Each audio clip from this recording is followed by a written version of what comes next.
We Are Who We Are might be tough to say in conversation, so I tried to abbreviate it. How about we say Wawa? No? Okay, we'll stick with We Are Who We Are. Yeah.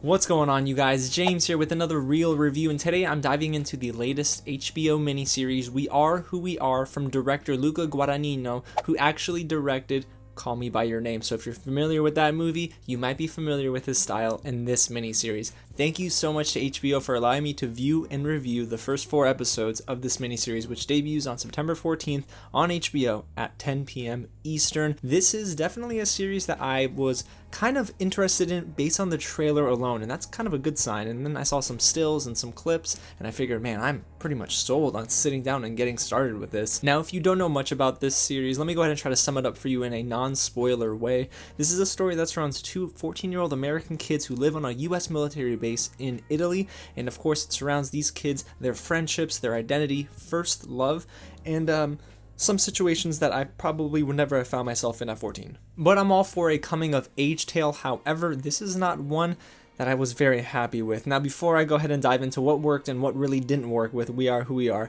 if it's your first time here at the channel, welcome to Real James, where I talk about movies and TV early, I review them, and I react to them. So if you want to see that and even more, go ahead and hit the big red button below, subscribe to the channel, tap on that bell so you don't miss out on anything new. Go ahead and smash that like button and get loud in the comments and let me know if you're going to watch this on Monday or if you're not. Now, this miniseries has an all-star cast all the way from Jack Dylan Grazer, who you probably remember from the It reboot movies, to some first-timers like Jordan, Kristine, Seamón, and they're really good in this show. They're not the problem with it, so why don't we start there? The acting here is actually pretty darn spot on by some of our leads. Like I just mentioned, Jack Dylan Grazer plays Fraser, who is a 14-year-old. He's troubled. He has an issue with not only authority, but also finding himself and where he fits in on this military base. His mother is a commander now on this base, so he's trying to just find his way. And he eventually finds this one girl whose name is Caitlin, played by Jordan Kristine Seamón. This is her debut now, and she's really darn good. I mean, my goodness, there are some scenes in here where she just rocks it and just captivates my attention. And then there's Brittany, who's one of Caitlin's best friends, and she's played by Francesca Scorsese, who, yes, is related to Martin Scorsese. It's his daughter. And rounding out that list of excellent actors is Spence Moore II, who plays Danny, the brother to Caitlin. I found him to be really incredible here. He was able to find the nuance in his character, and there's a lot of development that his character goes through, especially in that 4th episode. But yeah, those are not the problems here. And the next positive that I liked actually was that this show spends time with Caitlin and Fraser. Those 2 characters, to me, were the most interesting part of this miniseries through 4 episodes. They both struggle with identity, purpose, and fitting in where they clearly don't feel like they belong. Fraser is an alcoholic. We learned that very quickly, where in the opening scene he just takes some sort of swig, I guess, of wine or liquor from his mother, and his mother doesn't object. So I'm guessing there's some sort of disconnect there, and he gets a little physical sometimes with his mother. He even hits her in one scene. We'll talk about that in a little bit, but if I did that, boy, I would not be here. I'd be dead. Then there's Caitlin, who is constantly seeking the love and attention of her father. She's much closer to her father than her mother. In the scenes where basically her mother and her are forced to speak, you can tell Caitlin is disconnected. She does not want to speak to her mother, and her father, who is played by Kid Cudi, they're able to connect on a deeper level, even sometimes politically. Let's just say her father's a fan of the guy in the White House. And if you're familiar with director Luca Guadagnino's work, his cinematography in Call Me By Your Name was great. Even in Suspiria, it was awesome, and I did not like that movie at all. But here, it's beautiful. The on-location shooting in Italy just aided the scene setting that he played with. We were able to get into the episode right from the beginning and just know where we were. It was awesome. The settings he built, it was just beautiful. And, you know, I really loved what he did behind the lens. Then there's the score by Devonte Hines, which is absolutely beautiful. It's incredible. Very engrossing. I was just wrapped up in those piano keys. It was awesome. So now we're moving on to the bad. This is what didn't work with We Are Who We Are. I'm so sorry, guys, but I have to say, I didn't really feel connected to this miniseries. Other than the premiere of this miniseries, nothing about each episode really kept me wanting to come back for more. There's a very methodical, slow burn to this miniseries, and while that works for some, and it even works for me sometimes, I mean, my favorite show of all time is Breaking Bad, and that is notoriously a slow burn approach. This here didn't have a good payoff, so we would spend so much time in conversations. There was a lack of urgency in every single movement. From scene to scene, it felt like they were going at a snail's pace. And then when we get to the end of the episode, it felt so anticlimactic. I mean, we spend 40 minutes developing, and then all of a sudden, nothing. It just falls flat for me. And sometimes I get it, that's on purpose. Maybe Luca Guadagnino wants us to suspend our expectations, but for a mini-series where you know you don't have a ton of time, you kind of want them to get to the thick of things. Not quickly, but hopefully they get there. And through 4 episodes, I kind of felt like I didn't want to come back for more.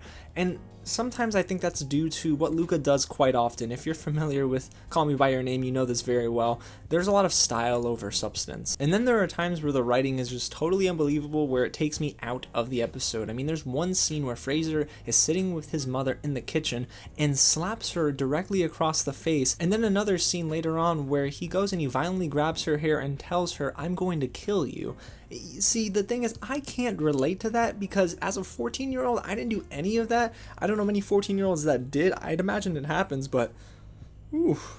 And then there's the acting outside of those I mentioned in the beginning of this review, where it can get kind of hit and miss, especially with Kid Cudi, who's a hip-hop artist. He's not an actor by trade, and here I figure he would be serviceable as a military dad. He is for the most part, but then there are some really emotional scenes where they call for him to display hopefully whatever range he has, and he doesn't have much of that. And then there's Alice Braga and Chloë Sevigny, and they're both fine, I guess, but not gonna lie, I don't think the script services them very well, and when they have these solo moments, I don't ever really believe their performances. They're not the strongest part of this miniseries. I want to love them because they're good actors, but here they're not just very convincing. And quite possibly the one thing that you'll take away from We Are Who We Are is the fact that it's uncomfortable. And Luca Guadagnino is he's not a stranger to these uncomfortable moments, y'all, especially with that peach scene in Call Me By Your Name. That's all I need to say. But here, I feel like even with episode 4, it was just a little too much. A lot of this is just over-sexualization, yes, even with the 14-year-olds, and